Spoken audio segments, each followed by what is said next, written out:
পঞ্চম শ্রেণীর ছোট ছোট ভাই বোনেদের জন্য আমাদের আজকের ভিডিওতে তোমাদেরকে আমরা অত্যন্ত সহজ ভাষায় কিভাবে রাইটিং লিখতে হয় সেটা আমরা তোমাদেরকে শেখাবো। আমরা তোমাদেরকে বলেছিলাম যে তোমাদের জন্য একেবারে শুরু থেকে রাইটিং লেখা শেখাবো। তো যারা একেবারে যারা নিচু ক্লাসে পড়ছো বা যারা উঁচু ক্লাসে পড়ছো, আমি বলবো এই সিরিজটা তোমাদের জন্য আমি কন্টিনিউ করে যাব। এই সিরিজের ভিডিওগুলো তোমরা অবশ্যই অবশ্যই পড়ে রেখো, দেখে রেখো, বুঝে রেখো। এভাবে তুমি যদি রাইটিংটা লেখা শেখো, তুমি অবশ্যই একদিন নিজে নিজে রাইটিং লিখতে শিখবে। চলো আমরা আজকে তোমাদের জন্য একটা আমি নিয়ম শেখাই, সেটা হচ্ছে দেখো, যে কোনো এনিম্যাল হোক বা যাই হোক না কেন, আমরা প্রথমত এনিম্যাল ডেসক্রাইব করা শিখবো। কি শিখবো? এনিম্যাল ডেসক্রাইব করা। যে কোনো এনিম্যাল আমরা ডেসক্রাইব করা শিখবো, খুব গুরুত্বপূর্ণ বিষয়। এই জিনিসটা তোমার ক্লাস 6 এর ছেলে মেয়েদের পরীক্ষায় আসতে পারে প্যারাগ্রাফ আকারে, ক্লাস 5 এর ছেলে মেয়েদের প্যারাগ্রাফ আকারে আসতে পারে। আর যারা উঁচু ক্লাসে পড়ছো 7, 8, 9, 10, যারা একেবারে দুর্বল, যারা রাইটিং লিখতে পারো না, তাদের জন্য আজকের ভিডিওটা খুব স্পেশাল ভিডিও। প্রত্যেক অনুরোধ করব যে ভিডিওটা তোমাদের বন্ধুদের সঙ্গে শেয়ার করে দিও, আমাকে অনুপ্রাণিত করতে, এবং আমরা যাতে সবাই একসঙ্গে এগিয়ে যেতে পারি। প্রথমত তোমাকে এই যে প্রাণীটা কি ধরনের প্রাণী, কি ধরনের প্রাণী সেটা লিখতে হবে। কি ধরনের প্রাণী এটা তোমাকে লিখতে হবে। 2 নম্বরে কোথায় থাকে তোমাকে লিখতে হবে। কোথায় থাকে লিখতে হবে। এই প্রাণীটার কি কি আছে লিখতে হবে। কি কি আছে, ঠিক আছে। কি খায়, কি খায় এটা তোমাকে লিখতে হবে। তোমাকে কি করতে হবে? দেখো, কি ধরনের প্রাণী, কোথায় থাকে, কি খায়, কি আছে, তারপরে এর জীবনকাল, মানে কতদিন বাঁচে, জীবনকাল, ঠিক আছে। তারপরে কি কি পারে, কি কি পারে, আমাদের কিভাবে সাহায্য করে, আমাদের কিভাবে সাহায্য করে। এই বিষয়গুলো মাথায় রাখবে, রেখে লিখতে শুরু করবে। দেখো, আমি তোমাদের জন্য আজকে যেটা লেখা শেখাবো, খুব মনোযোগ দিয়ে বুঝবে। আমি শেখাবো আজকে এলিফ্যান্ট সম্পর্কে কয়েকটা বাক্য তুমি কিভাবে লিখতে পারবে।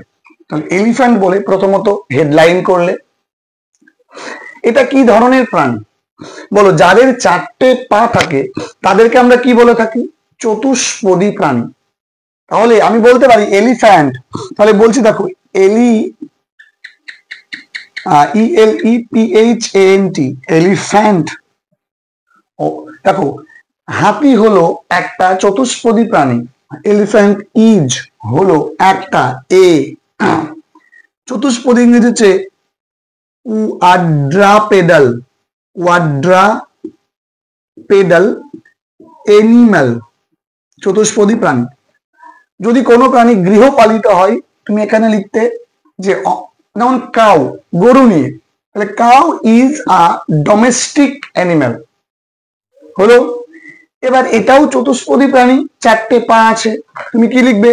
যে it is also a quadrupedal animal, চতুষ্পদী প্রাণী, ফুল স্টপ দিলে। এবার দেখো কোথায় থাকে। তাহলে এবার দেখো প্রাণী বলছো, তাই তুমি সাবজেক্ট রূপে এবার ইট নেবে। ইট, বাস করে, লিভ। দেখো, থাকা বা বাস করা ইংরেজি একই, লিভ। ইটের পরে লিভ লেখা যাবে না, এস যুক্ত করে লিখতে হবে। দেখো, মনোযোগ দিয়ে বোঝো, টেন্সের ঝামেলায় যেও না। আমি যে ভাবে বলছি সেভাবে চেষ্টা করো। টেন্স দিয়ে আরেকটু ধীরে ধীরে যখন আমরা একটু কঠিনের দিকে যখন যাব, তখন আমরা টেন্সটার কথা আলোচনা করব। তাহলে ইট লিভস কোথায় থাকে বলতো? জঙ্গলে থাকে, তাই না? তাহলে ইন দা ফরেস্ট, এটা জঙ্গলে থাকে। 2টো বাক্য লিখে ফেলেছি। কি কি আছে? তাহলে কি কি আছে বলতো? ইট হ্যাজ, ইহার আছে। রাম হ্যাজ, রামের আছে। রোহিত হ্যাজ, রোহিতের আছে। কাউ হ্যাজ, গরুর আছে। কি আছে দেখো তো? এ লার্জ বডি, একটা বিশাল আকারের শরীর আছে। 2টো বড় বড় কান আছে, তাই না? তাহলে 2 বিগ, 2টো বড় কান। ইয়ার মানে কান, কিন্তু 2টো বলছো, এখানে ইয়ার্স। 2টো বড় কি আছে? কান রয়েছে। অ্যান্ড এবং কি আছে, অ্যান্ড দিতে হবে না, টু আইজ, দুটো চোখ আছে, তাই না? আর কি আছে? অ্যান্ড বলতে পারি এ বিগ ট্রাঙ্ক, কি আছে? বড় সুর আছে। আবার দেখো তো আরেকটা বাক্য করি, ইট হ্যাজ, মানে ইহার আছে বা হাতির আছে, কি আছে? এ একটা, এ টু দুটো, লার্জ লম্বা, শার্প তীক্ষ্ণ, দুটো তীক্ষ্ণ বা ধারালো, লম্বা কি আছে? টিথ আছে, দাঁত রয়েছে, তাই না? আচ্ছা, এ দেখবে যে একটা লেজ আছে, তুমি বলতে পারো যা যা আছে লিখে দাও না। It has a tail, tail মানে হচ্ছে লেজ, ফুল স্টপ। কি খায়? তাহলে ইট, একইভাবে দেখো ইট ইহা খায়, ইট লিখবো না, আগেই বলেছি এস দিয়ে লিখবো ভার্বটাকে। ইটস ইয়া খায়, কি খায় বলতো? গ্রিন গ্রাস, গ্রিন গ্রাস সবুজ ঘাস খায়। তারপরে কি খায় গো? ফ্রুটস খায়, মানে ফলমূল খায়। অ্যান্ড কি? অ্যান্ড ভেজিটেবলস, কিছু শাকসবজিও খেয়ে থাকে, ভেজিটেবলস।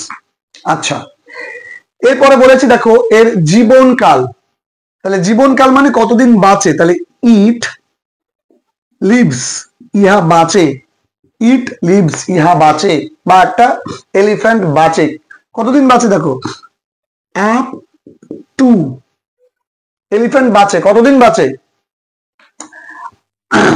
আমি কি বলতে পারি, আপ টু ধরে না, তুমি বললে যে 50 ইয়ার্স, 50 বছর অবধি কি করে? বাঁচে, আপ টু 50 ইয়ার্স। তুমি কম বলতে পারো, জাস্ট এইগুলো তুমি লেখা অভ্যাস করবে, এক্সাক্ট এটা তুমি জেনে নেবে যে কতদিন বাঁচে। আচ্ছা, এরপরে কি কি পারে দেখো, এটা কি পারে বলতো?